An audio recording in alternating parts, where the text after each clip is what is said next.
Bonsoir et bienvenue dans ce nouveau journal de l'écho sur Chouf TV. C'est désormais officiel, le groupe français Veolia Environnement cède ses activités concédées au Maroc dans le domaine de l'eau et de l'électricité via les sociétés Redal et Amendis présentes à Rabat Salé, à Tanger et Tétouan.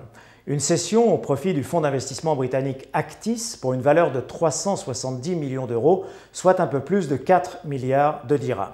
Veolia a signé avec Actis un accord d'assistance technique d'une durée de 3 ans, accord qui permettra tout à la fois d'assurer la transition et de partager avec Actis le savoir-faire et l'expérience du groupe Veolia au Maroc. Le choix d'Actis, avec lequel les négociations étaient en cours depuis plusieurs mois sous la houlette du discret Younes Mahamar, l'ancien directeur de l'Office national d'électricité du Maroc, n'est pas neutre. Ce fonds britannique, basé à Londres, accompagne une vingtaine de pays à travers le monde pour le développement et la gestion de leurs infrastructures de base. Actis entend aujourd'hui accélérer son développement en Afrique et voit dans cette acquisition une plateforme de lancement pour le continent africain. Ce désengagement de Veolia, confronté à un fort endettement, s'inscrit dans un programme de cession important, quelques 6 milliards d'euros sur 2012 et 2013, mais ce que ne dit pas Veolia dans sa communication, c'est l'état d'incompréhension de ses dirigeants à l'égard du comportement de certains responsables locaux. Veolia entretenait depuis de longs mois des rapports particulièrement tendus avec ses partenaires marocains. La gestion déléguée de services comme l'eau, l'électricité ou les déchets souffre en effet régulièrement de tensions entre les municipalités, les usagers et les gestionnaires délégués comme Veolia, l'IDEC et autres Pizzorno. Tensions à propos des tarifs, de la qualité de service et plus encore de factures impayées. Veolia est également, rappelons-le, avec sa filiale Transdev, l'opérateur de transport qui assure l'exploitation du tramway de Rabat. Transdev, une autre filiale dont le groupe français cherche également à se débarrasser.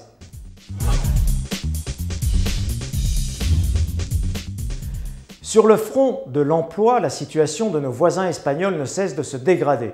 Le nombre de demandeurs d'emploi a ainsi atteint un nouveau record le mois dernier, avec un total de plus de 5 millions de personnes à la recherche d'un emploi.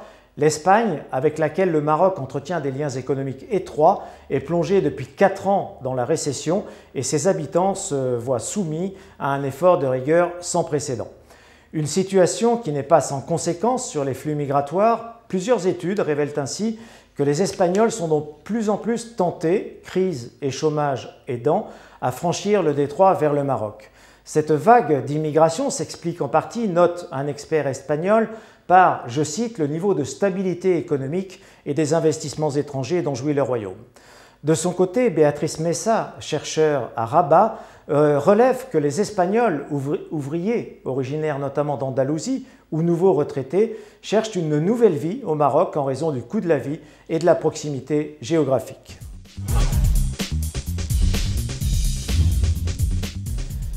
Le groupe Aqua vient de publier ses résultats pour l'année 2012 avec des résultats mitigés. S'agissant du vaisseau amiral Africa Gaz, les résultats sont au beau fixe avec un chiffre d'affaires social en progression de près de 25% à 4,6 milliards de dirhams et un résultat net part du groupe qui s'établit à 401,4 millions de dirhams en progression de près de 11%. En revanche, pour Maghreb Oxygène, qui continue à dénoncer les effets pervers d'une concurrence déloyale sur ce marché, la situation s'avère moins brillante. Les investisseurs ont d'ailleurs suivi avec dépit l'évolution du cours de bourse la semaine passée. Les comptes sociaux de Maghreb Oxygène révèlent certes une progression du chiffre d'affaires de 5% à 204,2 millions de dirhams, mais le résultat net est en 2012 en baisse de 8,7% à 8,3 milliards de dirhams. Dans un tout autre secteur, on notera le recul de l'activité d'aluminium du Maroc l'an passé, malmené par le recul des mises en chantier dans le secteur du moyen et haut de gamme. Le chiffre d'affaires du spécialiste de l'aluminium, qui a souffert par ailleurs des aléas des cours de l'alu, en 2012 enregistre une baisse de 11% à 683 millions de dirhams et son résultat net se dégrade de près de 25% à 44 millions de dirhams.